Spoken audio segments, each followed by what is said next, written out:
that is to make sure that he will surely die.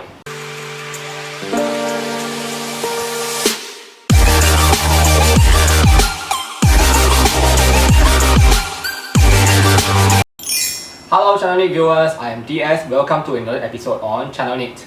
So in this episode, we are going to do an MBTI extension on serial killers.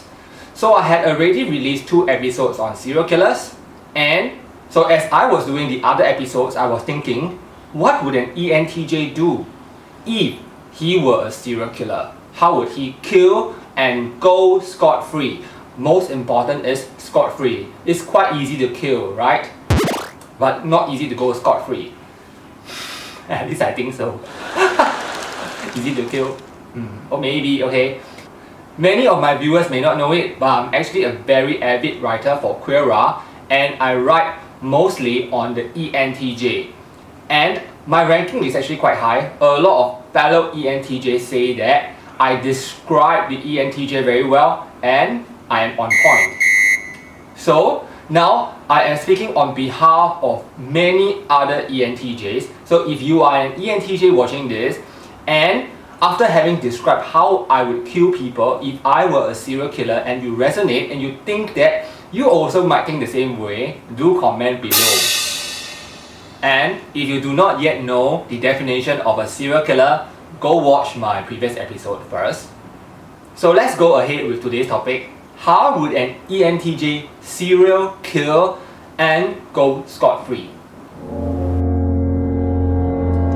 Now, first of all, let's just say that an ENTJ is very unlikely to be a serial killer. Why? Because he has long-term vision. So I was thinking about this myself. I would definitely not be a serial killer because I know I will get caught one day. That's the first thing.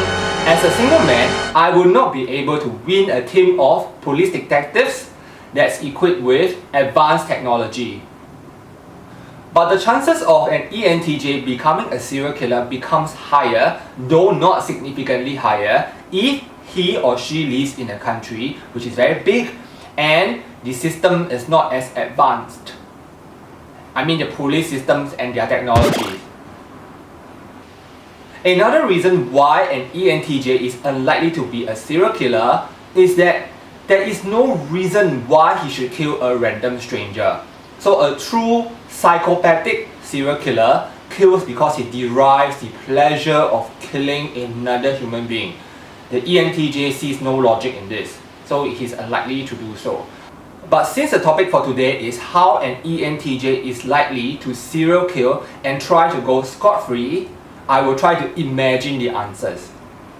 So now let's get into an ENTJ's mind. In order for us to analyze the entire plan of how we would kill and cover our tracks, we might have to break the discussion into a few parts. So first, let's talk about our targets.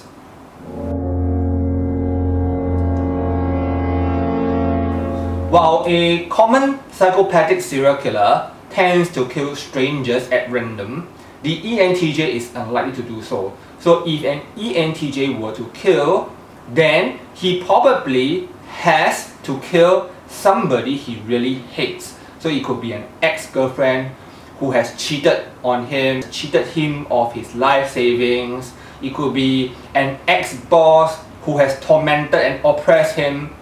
The thing is, even though the ENTJ might hate this person so much, he is unlikely to kill this person or end this person's life immediately. He is likely to wait for about 5 to 6 years before he goes about this killing. Reason being, it is less likely that he will be suspected and people might have already forgotten that he exists. This person might have already got new enemies, right? The ENTJ is definitely willing to wait 5 to 7 years in order to have his revenge. So this is a very dark side of the ENTJ. Don't offend an ENTJ. Run. So for the sake of our discussion, we are going to assume that I am going to kill my ex-boss. So This ex-boss will be the second person that I will kill. The first person that I will kill could be a random stranger, but unlikely. More likely to be a person that I've met along the way, could be a salesperson that has been very rude to me, a cashier, that I want to eliminate as well. I will make sure that this person is sort of a stranger to me, but not a stranger, so to speak. As in, this person is unlikely to have my handphone number, so when he or she is killed, they can actually search through his records in his phones, but will never find my phone. But we actually had a transaction, and it was a very unpleasant transaction. He was rude to me. She was rude to me. She insulted me. So, she has to be killed as well. She is my first target, but my main target is my second target, which is my ex-boss. And of course, if I were to become a serial killer, I must kill at least 3 people, right? So the third person will be another stranger or another person that has offended me some way that I will just kill. The reason why I would want to kill so many people is to distract the police. As you can see now, ENTJ killing is not random, although it was made to look as is random. So we come to our second part of our discussion, the venue.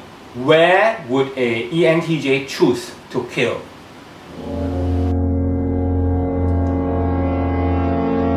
Because the ENTJ values efficiency, and since we also want to go scot-free, we would never do it indoors. So it's a no-no to bring this person, smuggle it back and bring to our house to dismember him, chop him into pieces.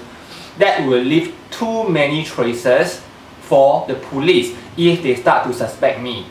So I will always kill this person outdoors. Now, the third part of our discussion, what weapon would I use?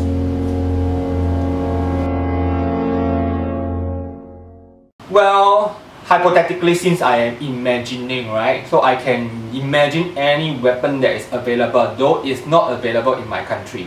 The most efficient weapon for an ENTJ is the pistol. Just shoot, die, right now. Instead of having to sedate him, let him smell some chloroform, drug him, that kind of thing. And that can minimize the traces of DNA or whatever evidence there could be from this killing. So coupled with our second point on outdoor venue, so what the ENTJ, or in this case me as the ENTJ would do as a killer, is to just follow this person outdoors, wait for a moment where he is alone and shoot him. Easier said than done, right? Okay, now let's come to the fourth section of our discussion, modus operandi. Now what's modus operandi? It is basically the signature of every serial killer. So there are serial killers that always have a specific way they want to kill their victims, and this is their signature. It could be due to their handedness, their strength, or it could be due to some ability. So they have been known to be killers that like to tie their victims before they kill them. So what would an ENTJ do? Since I have chosen pistol, then I will shoot them first. The next thing I will do is I will walk towards my victim and give him a second bullet right through his head. That is to make sure that he will surely die.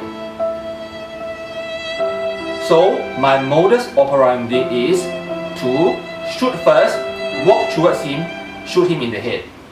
There will be 2 bullets. So the good thing is that poor sales girl who has offended me becomes my rehearsal. Using the pistol is definitely very efficient because I only use 2 bullets. One to shoot somewhere to cripple him, the other is through the head.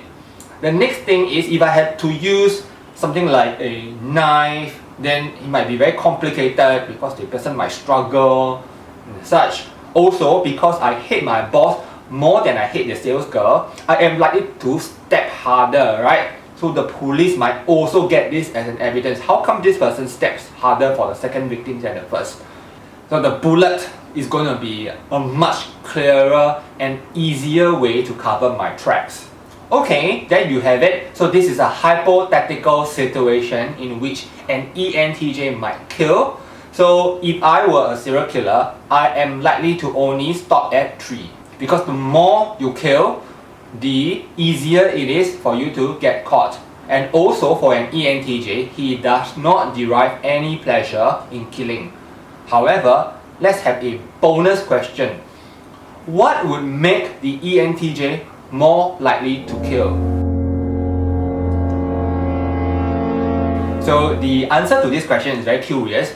If suddenly out of nowhere, one twin that has been lost for a very long time, or a doppelganger, suddenly appears, looks exactly like me, so we can actually plan. This is good because I can create an opportunity for an alibi using my long lost twin. And the chances go higher if my long lost twin is an INTJ. Because an INTJ and an ENTJ work very well together. And of course, as I have already mentioned, the ENTJ is very unlikely to be a serial killer because he knows that at some point in time his plans will fail. So if an ENTJ were really to hate a person so much as to kill him, he is more likely to look for alternative methods such as hypnotizing the person and then getting him to jump off the building, or using black magic. In this case, don't even need to touch the person and can kill him. So an ENTJ, if he hates the person to that extent, might explore this kind of possibilities. Curse you to death. A point to note is, you don't have to use a weapon to kill another person. A lot of people have committed suicide due to the words of others. These people who speak all these malicious words are killers as well. So nobody is innocent. I'm not that innocent. At different points in time, we may all have hatred, resentment, and negative feelings. The more important thing to do is to dispel and manage our own negative emotions. However, when we're talking about psychopathic serial killers, they literally have no emotions. So that is a different story altogether. So in my next episode, we are going to talk about which MBTI type is most likely to be a serial killer or a psychopath. So watch out for that. So we come to the end of this episode. If you are not an ENTJ, but you also have your own idea of how you would hypothetically kill a person and go scot-free, comment below as well. Of course, it's just for fun only. Some people definitely may have thought about it before, right? Even if it's just in your imagination. Sometimes you really are so angry with a person that you want to kill that person off. So random. If you have not subscribed to our channel, do consider subscribing. Our channel always aims to produce original, interesting, and different material and content that are based on psychology. So we would really appreciate if you could support our originality and creativity. So I am going to sign off now, and I look forward to see you in my next episode. Goodbye!